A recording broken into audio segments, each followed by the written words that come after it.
L'exigence du couple. Nous nous jugeons constamment voulant correspondre à certaines normes ou voulant remplir les objectifs que l'on s'est fixés.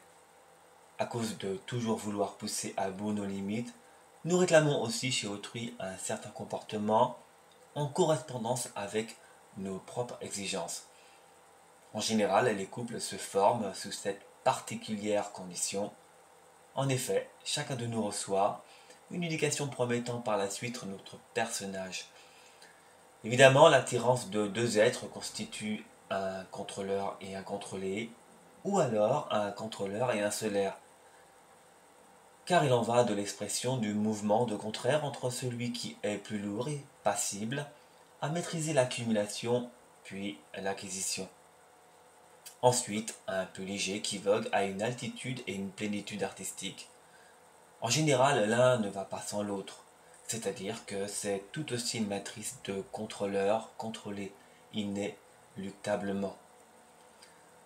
Donc cette union se réalise avec un aérien et un terrien. Nous comprenons une nécessité au solaire de s'ancrer grâce aux compétences du contrôleur, tâches administratives, actions commerciales, puisque ce n'est pas dans ses fonctions. Inversement, le contrôleur a besoin de la connexion du solaire pour se centrer à l'énergie spirituelle et œuvrer aisément ses désirs de réalisation. Le conflit dans le couple naît uniquement à cause d'une exigence en liaison avec leur raison d'être. Conditionnement, identification, le culte du sauveur, croyance, traumatisme, la peur de la mort. L'équilibre est rompu si le solaire est absent en raison de sa tendance aérienne où le contrôleur oublie tout bonnement son branchement spirituel. De toute façon, la fragilité de leur union est soit un mauvais ancrage pour le contrôleur ou un médiocre ancrage pour le solaire. Il existe probablement des couples de solaires ou de contrôleurs essentiellement, mais ils n'apprennent rien ou stagnent sans rencontrer un possible mélange d'expériences entre une connexion supérieure ou carrément gestionnaire. Un couple de solaire vit intensément ses connexions, mais cela est vraiment trop aérien et sans ancrage à la dure réalité. On entend souvent l'union de deux soi-disant âmes sœurs désirant vivre continuellement ensemble tellement l'expérience est sensationnelle. Mais est-ce une échappatoire de plus face à la douleur?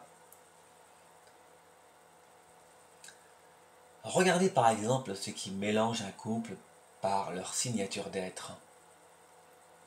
Elle est commerciale et lui est photographe. Tous deux occupent donc deux métiers à tendance très opposée. Pourtant, ils vont jouer un intérêt grandissant pour l'aventure de conscience du couple. Elle s'occupe très facilement de la gestion de la maison et lui accorde plus volontiers à une communication en profondeur, à des aspirations et au jardinage ou au bricolage. Le solaire fuit les lieux en général si la situation devient très dictatoriale. Idem, le contrôleur refuse une relation trop dans les croyances, sans un intérêt à remplir les obligations matérielles. On comprend aisément qu'il faut un degré d'acceptation et de compréhension au sein de la cellule familiale, surtout quand arrive l'enfant. Pourtant, il est capital que le solaire apprenne à être un bon gestionnaire et qu'un contrôleur puisse enfin s'ouvrir spirituellement. Tout est interprétation du fait qu'il correspond à notre intérieur et donc à notre connu. Vous conviendrez que nos actes obéissent à nos pensées et à notre mémoire cellulaire. Nous obtenons ainsi une exigence claire provenant de nos actes devenus incomplets. L'acte complet est issu d'une véritable éducation de l'esprit due par l'observation directe du mouvement des pensées pendant l'acte de relation. En effet, c'est pendant que nous discutons avec autrui ou que nous remplissons nos vies d'occupations diverses qu'il est possible de saisir directement le mécanisme de la pensée intervenant sur l'acte pour ouvrir le spectre de la conscience. Nous rappelons que la libération de la souffrance s'acquiert par uniquement la compréhension du mécanisme de la pensée fondamentalement. Il n'est pas toujours nécessaire de voir la cause du problème, mais justement de regarder vraiment la douleur, l'angoisse, les plaisirs, les acquisitions, pour véritablement démêler le mouvement de la pensée amenant le dépassement, le refoulement ou la sublimation de l'émotionnel. Quand nous réalisons que tout est interprétation, il se passe une incroyable dissolution où l'enjeu de l'ego est évanoui. Nous n'avons plus d'intérêt à nous battre pour nos acquis et nous ne fournissons plus d'exigences.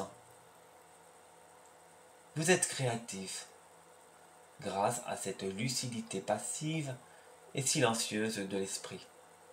Vous êtes soumis aux faits, à la pause ou à la servitude si vous êtes animé par une certaine ambition. Si vous refusez de voir vraiment l'antagonisme, cela indique un conflit et une négation de ce qui est.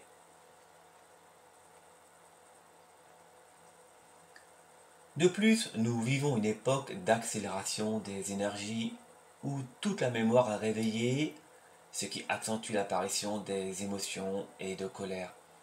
Ainsi, ce qui a été refoulé refait surface et l'acte de voir prend toute son importance. C'est l'optique d'acceptation de ce qui est, par l'ouverture de conscience. La liberté de la souffrance se gagne uniquement dans l'analyse minutieuse de l'antagonisme.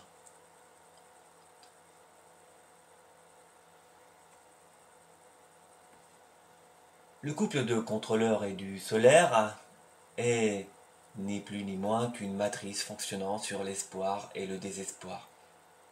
Nous espérons à travers notre compagnon, mais nous en éprouvons vite du chagrin, alors il apparaît des disputes. C'est une véritable servitude, car il y a un exploitant et un exploité. On pense trouver le bonheur, mais par le besoin et l'utilisation.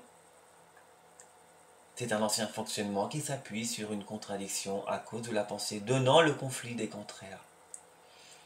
C'est assez représentatif de la surface des eaux, des océans où circulent les courants forts et nous restons traînés par les vagues.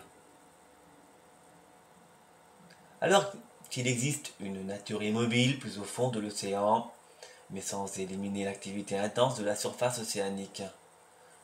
Le centre immobile de ces eaux a une nature propre, de même en ce qui concerne le mouvement incessant des eaux.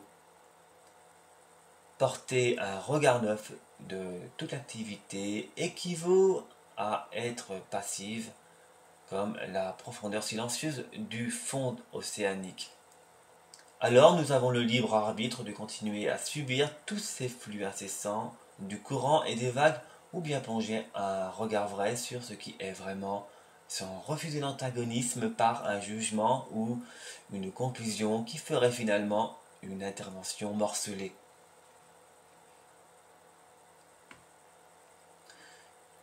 Il ne faut pas quitter le monde comme le fait le sannyasi, le considérant comme un spectacle et une grande illusion. Il est pourtant toujours dévoré par ses passions, ambitions et envies de possession. Ceci exprime une véritable solitude, faisant le choix de l'isolement à la vie, sans en comprendre le sens du mouvement pour s'en libérer. Beaucoup comprennent que tout est illusion en s'éloignant littéralement d'elle, mais ne croyez-vous pas qu'elle fait aussi partie du tout? Vous êtes prisonnier de votre propre coquille, par lequel vous voulez utiliser tous les moyens pour un meilleur devenir du couple, et vous n'arrivez évidemment pas à être simple, et de voir la beauté de la nature à cause de tout bonnement le tumulte intérieur des soucis conjugaux. On ne peut changer l'extérieur en changeant la structure. Il y a un culte qui vous isole encore plus de la vie. Elle concerne l'usage de la méditation sans réelle efficacité, mais plutôt l'obtention de sensations d'ordre invisible. La méditation est tout au contraire une lucidité passive du mouvement du mental.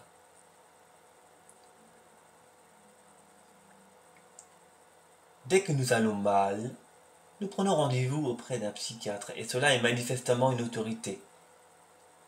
Il y a une seule vérité qui est propre à chacun, la vérité du corps. Et faire confiance aveuglément à une autorité ou une croyance ne vous aide en aucun cas. Lorsque la vérité est saisie, elle est immédiate, spontanée, authentique, et vous saisit entièrement, donnant une joie qui est le signe de votre propre libération.